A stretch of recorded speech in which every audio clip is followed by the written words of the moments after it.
Good morning and welcome back to my channel. This week I am setting up my loom.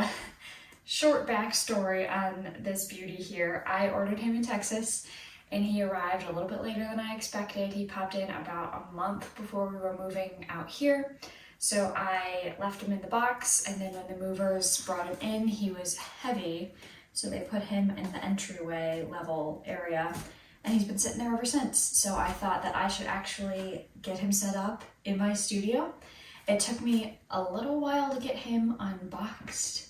And then I had to have my husband help me actually carry him upstairs. Luckily, we don't have too many stairs in this house, so it worked out okay. But this is my big boy loom in comparison to my tiny little rigid heddle. So just to give you an idea of what I got, this is the schacht. I feel like I'm using too many consonants when I say that, but I don't actually know. I think it's schacht. Yeah, schacht, the schacht. The schacht loom.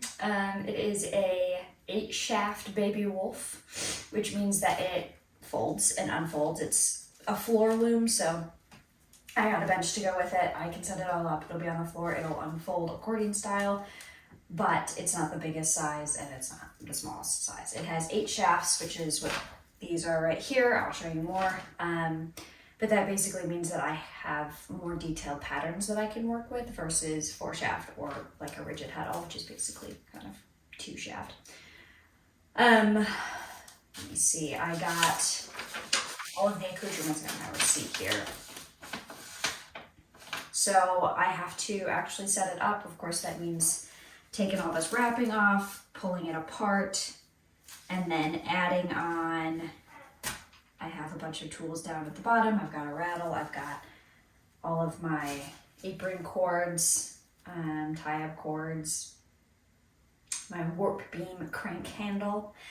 So, fun fact about me, I graduated from SCAD about 5 years ago. I graduated in November, so we're like actually coming up on that 5-year anniversary, which is just wild. I loved my time in Savannah, and I can't believe that it's been 5 years. But anyway, it has been 5 years, and my memory of loom parts is limited. I think that if you put me at a loom, I could work it no problem, but the names and the where everything goes when it's not put together, I'm gonna have to do some Googling on to get it all back in order and back in my brain.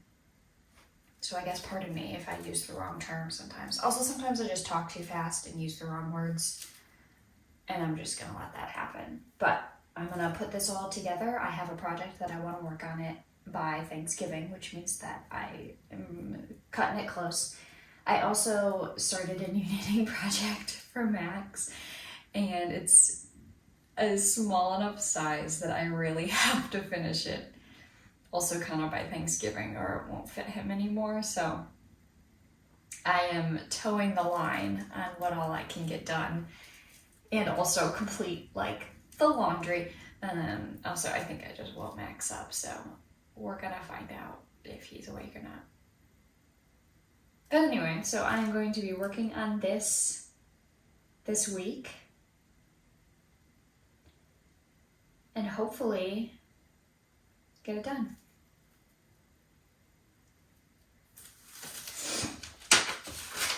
So step 1 is going to be taken off. No, step 1 is going to be finishing my coffee. Step 2, take off the bindings. I am keeping all of this foam because we're moving again in a year, and I don't trust anybody else to pack up my loom sufficiently. I want it packed super well.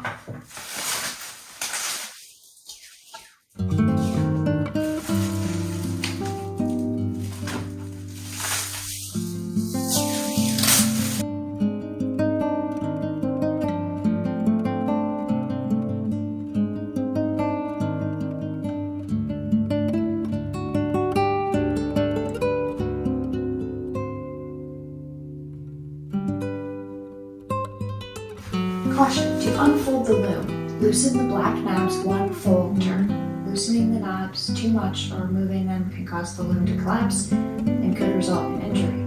See the assembly manual for unfolding instructions. Manual?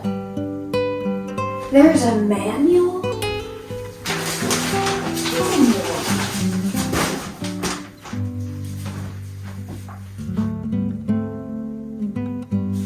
Okay, so you loosen the back beam. Holy crap, that's on tight. Okay, loosen and remove.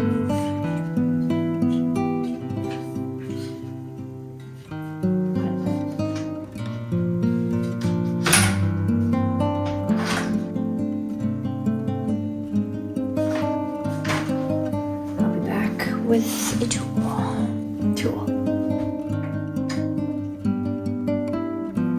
Holy crap. Ugh. That guy's in there. Okay.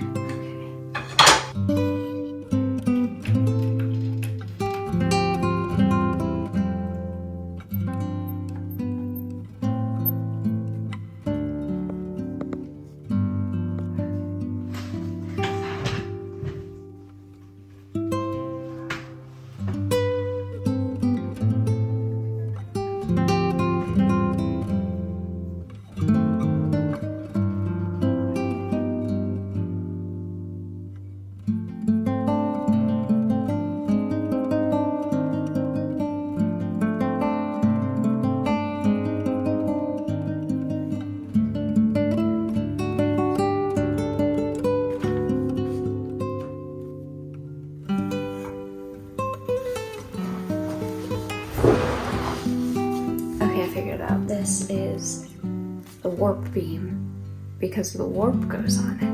And then the cloth beam is the front version because the cloth goes on it. So it's already woven at the front. So I'm gonna reattach these cords, or get my second bundle of cords and attach them on the cloth beam, which I was looking for back here, which was foolish because why would the cloth be back here? Do that.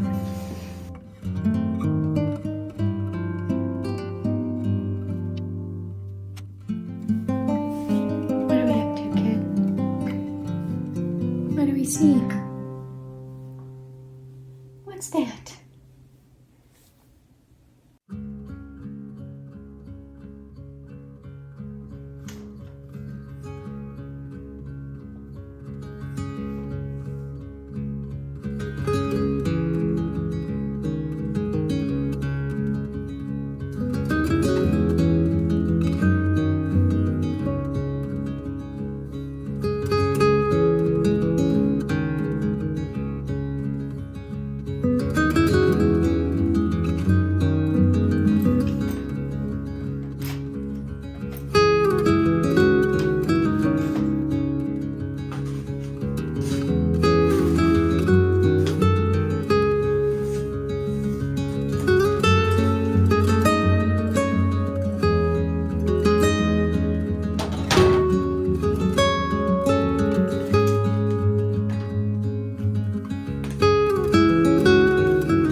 Today, so that's why my hair is curled. I got my makeup on, which is a little bit rare for me, but I also have a little bit of time to film, and I felt like some of the footage I've been taking of me putting together the loom is a little disjointed and kind of unorganized, a little scattered, so I thought I'd actually walk through some of the parts of the loom that I have just refamiliarized myself with, and this will also give me a chance to really remember what everything does and make sure that I'm being organized and I guess, for lack of a better word, tidy about it. So that's what I'm gonna do right now.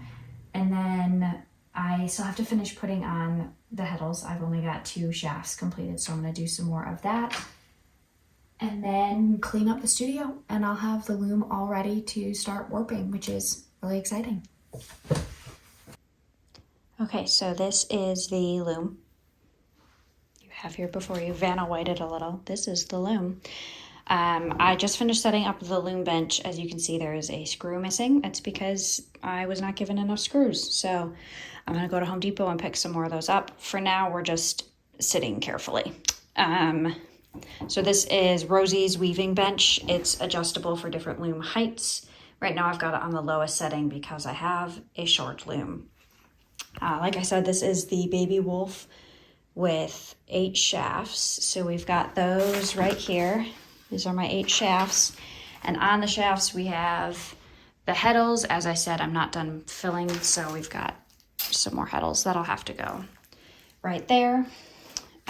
We've got our, let's see, we've got our front beam and our cloth beam here, all set up with this guy. And then we've got our beater. I want to say, I actually don't remember what reed size this is. So this is my 12 dent reed, which means that there's 12 dents, these little spaces per inch.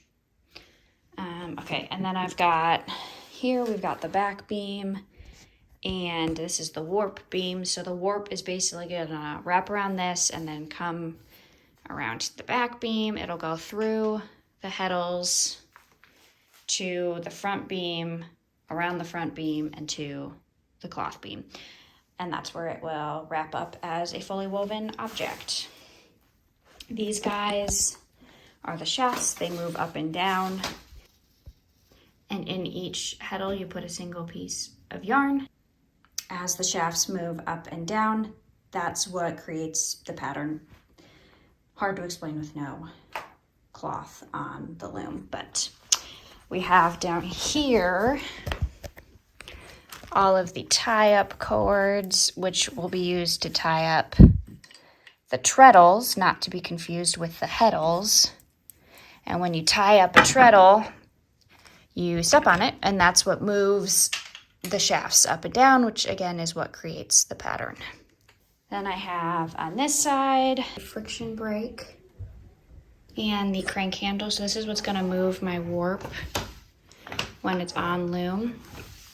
And that is the Baby Wolf loom. I am going to spend the rest of my time today getting the rest of the heddles onto the first 4 shafts. And then I am going to clean my studio because it's a mess and I can't work like this. But I'll finish that up. Thank you so much for watching the video today. I hope that you learned something, that it was interesting for you. And yeah, let me know in the comments below what you think. I will work on getting on Loom, and then hopefully I'll have some more weaving videos out soon.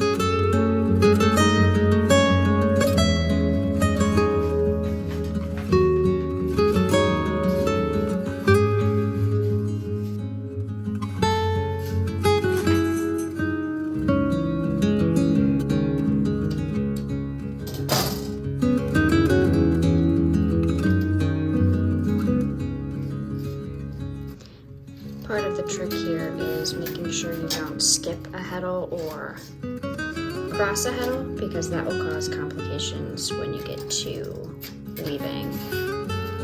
So you kind of keep the string nice and tight so that you can generally tell which one comes next.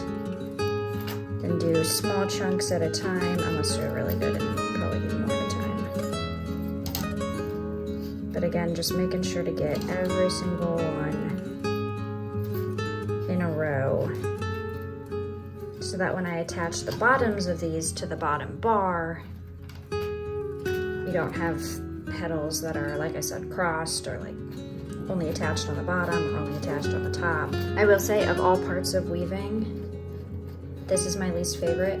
Normally I don't mind the typically kind of tedious tasks, but this drives me crazy.